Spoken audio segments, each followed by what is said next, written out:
Morning, नमस्कार। एक बार फिर से आपका स्वागत करता हूं आपके अपने YouTube चैनल शुभ एजुकेशन पर। और आज की वीडियो में हम जो हमारा समबाहु त्रिभुज का कुछ पार्ट बचा हुआ था उसी के बारे में आज हम चर्चा करने वाले हैं। तो चलिए हम शुरू करते हैं। समबाहु त्रिभुज का जो छूटा हुआ पार्ट है, तो जैसे मान लीजिए कोई समबाहु त्रिभुज है ABC।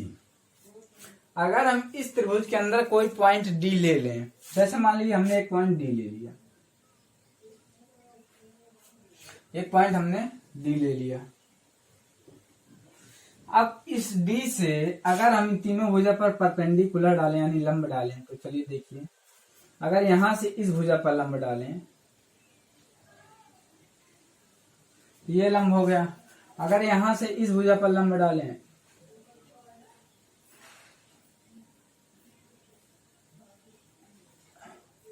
ये लंब हो गया। अगर यहां से इस भुजा पर लंब डालें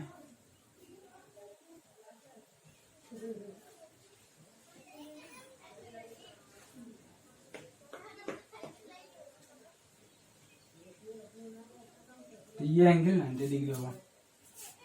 हमने लंब डाल दिया, तो ये मान लीजिए P1 हो गया, ये P2, ये P3, ये भुजा ए, ये मान लीजिए D, E, F, ये A, ये A। अब हम इस D, E, F में क्या करेंगे, अगर हम यहां से इसको यहां से इसको मिला दें, ये हमारा डी पॉइंट है। अगर हम बड़े वाले त्रिभुज का क्षेत्रफल निकालें या इस त्रिभुज का क्षेत्रफल निकालें एडीबी का क्षेत्रफल निकालें, तो क्या होगा, ए आधार है, P1 इसकी ऊंचाई हो गई, तो हो गया क्या, त्रिभुज एडीबी का क्षेत्रफल प्लस इसका क्षेत्रफल प्लस इसका क्षेत्रफल ADC का क्षेत्रफल प्लस त्रिभुज BDC, ये बड़े वाले त्रिभुज के क्षेत्रफल के बराबर होगा कि नहीं होगा। अब यहां से हम क्या देखेंगे, अगर ADB का क्षेत्रफल निकाले तो P1 इसकी ऊंचाई हो जाएगी, A इसका बेस होगा, तो 1/2 गुणे A गुणे P1 प्लस 1/2 A गुणे P2 प्लस 1/2 A गुणे P3 बराबर समबाहु त्रिभुज का क्षेत्रफल अब आप जानते ही हैं, √3/4 A², यही होगा। अब हम क्या देखेंगे, यहां से 1/2 इसमें भी है, 1/2 इसमें, 1/2 इसमें, तो 1/2 A कॉमन ले लेंगे, तो P1 plus P2 plus P3 बराबर निकल के आएगा √3/4 A²। √3/4 A², अगर 2 से 2 यहाँ काट दें, 2 2 जा 4, A से A कट जाएगा, तो यहाँ बचेगा क्या, P1 plus P2 plus P3 बराबर √3/2 इंटू A, ये हो जाएगा। 2 का अगर यहाँ मल्टीप्लाई कर दें और 3 का डिवाइड कर दें तो यहाँ A बचेगा, तो हम लिख सकते हैं A बराबर 2/√3 P1 plus P2 plus P3, ये हमारा हो जाएगा। यहां से क्या निकल के आया, साइड बराबर, अगर हमको इसका साइड निकालना हो तो 2/3 और सभी लंबों का ऐड करके 2/√3 से मल्टीप्लाई कर देंगे तो इसका ऐड आ जाएगा। ये हो गया, ये नोट कर लीजिए। इसके बाद एक सवाल हम इस पर बताते हैं बहुत जल्द, नोट कर लीजिए।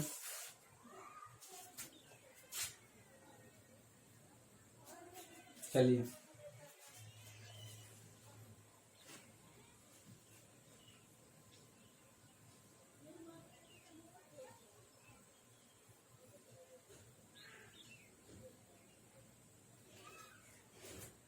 अब हमसे क्या पूछ रहा है, सवाल क्या है यहाँ लिख दे रहे हैं।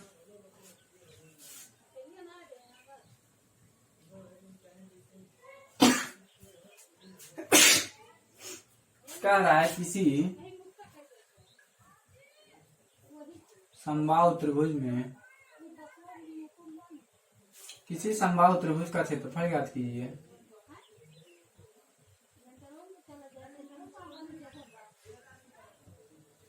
किसी समबाहु त्रिभुज का क्षेत्रफल ज्ञात कीजिए यदि त्रिभुज के अंदर किसी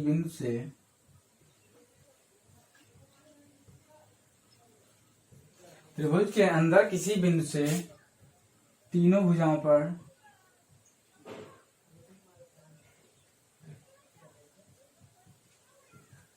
डाले गए लंबों की लंबाई क्रमशः 2√3, 3√3 और 5√3 हो तो समबाहु त्रिभुज का क्षेत्रफल ज्ञात कीजिए। बस यही हमको दिया है, यानी इस लंबों की हमको लंबाई दे दिया है और हमसे इस समबाहु त्रिभुज का क्षेत्रफल पूछ रहा है, तो नोट कर लीजिए। अब हम यहाँ क्या करेंगे,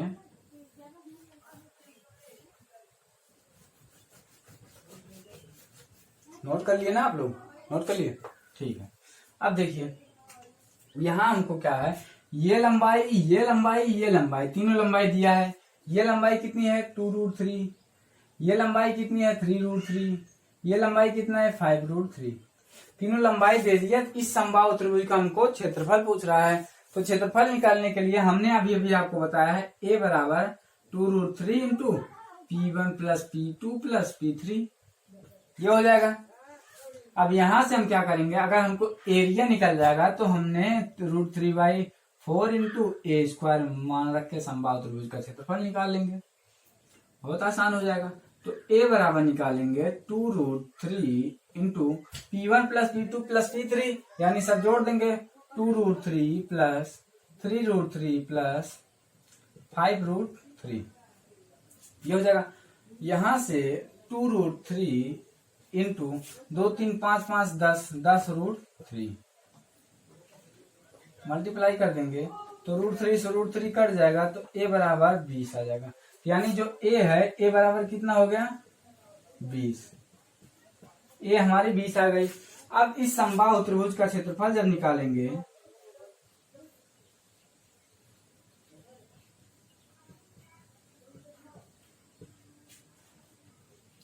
तो समबाहु त्रिभुज ABC का क्षेत्रफल का फार्मूला आप जानते हैं √3/4a², यानी भुजा स्क्वायर।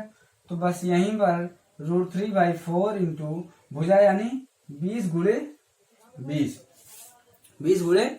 20 कर देंगे, तो यहां से ये कैंसिल हो जाएगा, 20 पंजे 100, तो ये हो जाएगा 100√3, ये इसका एरिया हो जाएगा।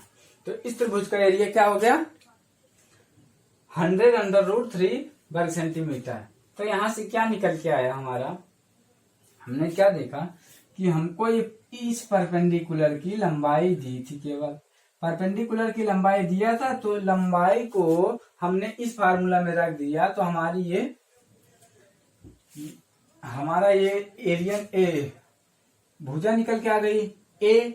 तो अब जब हमको समबाहु त्रिभुज में एक भुजा पता हो गया तो उसका क्षेत्रफल का फार्मूला आप जानते ही हैं √3/4 इंटू a², समबाहु त्रिभुज का फार्मूला हो गया। तो इस फार्मूले में हमने मान रख के यहां से इसका एरिया निकाल लिया, ठीक है। इस प्रकार इस पर भी बहुत से सवाल बनते हैं, ये भी एक इम्पोर्टेंट सवाल किसी परीक्षा में पूछा गया है।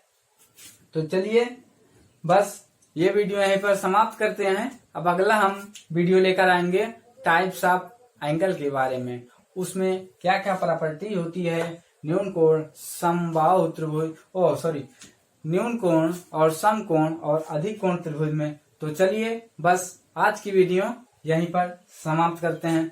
बहुत बहुत धन्यवाद आप लोगों को ये वीडियो देखने के लिए।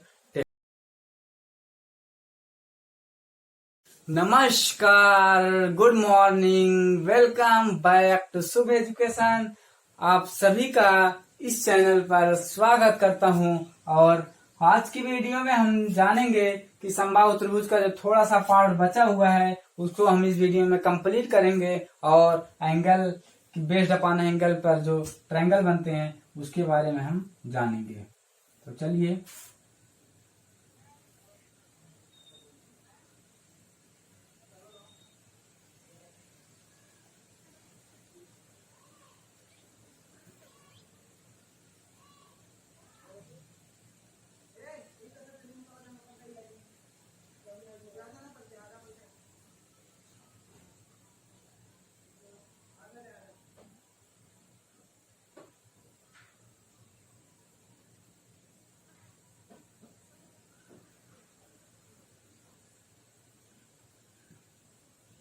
ए बी सी डी और ई। अब इसमें क्या होगा, ये इसका सेंटर, ये इसका सेंटर, ये R1 है, ये R2 है। हमने आपको इसके पहले क्या बताया था, ये क्या है, कैपिटल R है। इसके पहले हमने आपको इसमें क्या बताया है, इसमें ये बताया है कि जो ये कैपिटल R और स्मॉल r का जो रेशियो होता है, ये दो रेशियो एक का रेशियो होता है। बताया कि नहीं बताया, ये बताया हमने आपका कैपिटल R। अगर हम इस रेशियो और इस R1 इसका रेशियो पूछे, यानी R1 रेशियो R2 का रेशियो अगर पूछे, यानी अगर इस R1 और इस R2 का रेशियो इसमें पूछे तो ये होता है 1:3 के रेशियो में। तो किसी समबाहु त्रिभुज में जो दो अंतःवृत्त बनते हैं, उस अंतःवृत्त के जो दो अंतः रेडियस होते हैं, इन रेडियस होते हैं, उन रेडियस का जो रेशियो होता है वो 1:3 का रेशियो होता है। ये पॉइंट आप लोग जानते रहिए। ये जो होता है हमारा 1:3 का रेशियो इसमें होता है। अब इसमें और क्या होता है, जैसे इस पर एक सवाल है 1:3 का, ये आप लोग जानते रहिए। अगर ये जैसे ये क्या है R/, ये अगर 2 होगा तो ये कितना होगा, 1 होगा। अब R1:R3 का मतलब क्या हुआ, अगर R1 मान लीजिए 1 हुआ तो ये क्या होगा, 3 होगा। अगर ये 4 हुआ तो ये क्या होगा, 12 होगा, 12 होगा ना। अगर ये 14 हुआ तो ये 42 हो जाएगा, यानी 3 का रेशियो बढ़ेगा। तो बस आप ये जानते रहिए कि ये जो रेशियो होता है 1:3 होता है। अब इस पर एक सवाल है, जैसे इसमें हमको क्या दिया है, DE parallel BC, DE parallel BC, ये हमको दिया। अब इसमें एक सवाल दिया है कि बड़े वाले जो त्रिभुज है, इस त्रिभुज का बड़े वाले जो बड़ा वाला ये O पॉइंट, इस जो सर्किल बना है, इस सर्किल का जो एरिया दिया है, सर्किल का एरिया दिया है 18 वर्ग सेंटीमीटर। इसका एरिया दिया है 18 वर्ग सेंटीमीटर। इसका एरिया हमसे पूछ रहा है, यही तो 18 वर्ग सेंटीमीटर। इसका एरिया था, छोटे छोटे त्रिभुज का क्षेत्रफल ज्ञात कीजिए। ठीक है, अब आप इसमें देखिए हम क्या करेंगे। ये तो हम जानते हैं इसका रेशियो 1 होता है, इसका 3 होता है, यानी इसका जो रेशियो होता है R1 का 1:3 होता है। अगर ये 1 हुआ, ये 3 होगा। अगर इसका हम मतलब एरिया निकालें तो इसका एरिया 9, इसका 1, तो यानी जो एरिया का रेशियो होगा वो 1:9 के रेशियो में होगा। एरिया का रेशियो जो होगा πr² से जब आप निकालेंगे तो पाई से कैंसिल हो जाएगा, R² यानी 1 कवर करेंगे 1, 3 कवर करेंगे तो 9। इसका जो एरिया का रेशियो हो जाएगा 1:9 हो जाएगा। अब 1:9 तो इसका एरिया हो गया, लेकिन इसका एरिया हमको दिया है कितना, 18 सेंटीमीटर, यानी 9 की वैल्यू इसमें क्या दिया है, 9 की वैल्यू 18 दिया है। जब 9 की वैल्यू इसमें 18 दिया है तो 1 की वैल्यू कितना हो जाएगा, 2, यानी इसका जो एरिया होगा वो 2 सेंटीमीटर हो जाएगा। तो सर्किल का एरिया हो जाएगा O डबल डैश एरिया हो जाएगा इसका 2 वर्ग सेंटीमीटर। तो इस सर्किल का जो एरिया हो गया 2 हो गया यहां से। पहले हमने क्या देखा, पहले हमको दिया क्या था, ये बड़े वाले त्रिभुज का एरिया दिया है। अब हम जानते हैं इसका रेशियो 1:3 होता है। अगर यहाँ से इसका जब हम एरिया निकालेंगे तो 1 का वर्ग होगा तो 1 हो जाएगा इसका एरिया। यहाँ 1:3 का होता है तो 3 का वर्ग करेंगे तो 9 हो जाएगा। अब यहां से हम क्या देखेंगे, 9 हो गया ये। अब ये तो एरिया का रेशियो हो गया, लेकिन वास्तविक एरिया हमको दिया है 18, यानी इस 9 की वैल्यू हमको 18 दिया है, तो 1 की वैल्यू 2 हो जाएगी। तो 1 की इसी की वैल्यू है, तो इस सर्किल का रेशियो 1 कवर करेंगे तो 1 ही हो जाएगा। तो इसका जो एरिया आया है 2 सेंटीमीटर आएगा। एक सवाल और दिया है, जैसे यहां देखिए,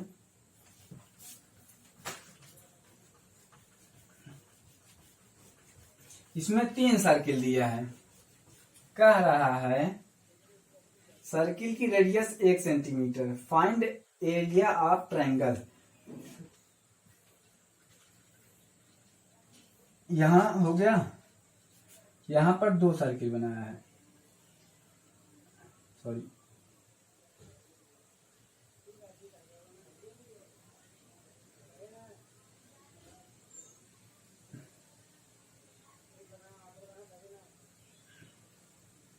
एक सर्किल ऊपर बनाया है,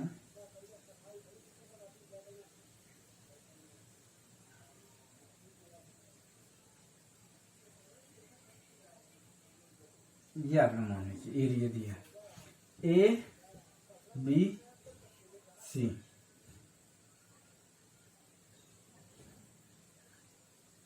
ये सेंटर, ये सेंटर, ये सेंटर।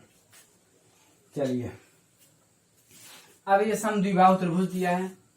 इसमें दिया क्या है, इसमें दिया ये है, इसकी रेडियस 1 सेंटीमीटर है। तो ये भी इसकी रेडियस होगी ये एक। जब 1 1 2, यानी ये जो दूरी होगी इसमें ये 2 हो जाएगी यहां तक। ठीक, अब हम इसको यहां से मिला देंगे, इसको यहां से मिला देंगे। आप ये जानते हैं जब किसी सर्किल को, अगर यहां से इसको बाय स्पर्श किया जाए तो ये जो इसका एंगल बाइसेक्टर होता है, ये दोनों इक्वल होता है। ये तो आप जानते हैं ये इक्वल होता है। तो ऐसे अगर यहां आप देखिए तो ये एंगल बाइसेक्टर हो गया। अब ये जो है पूरा 60 डिग्री है, ये भी 60, ये भी 60, तो ये कितना हो जाएगा 30 डिग्री, ये कितना हो जाएगा 30 डिग्री।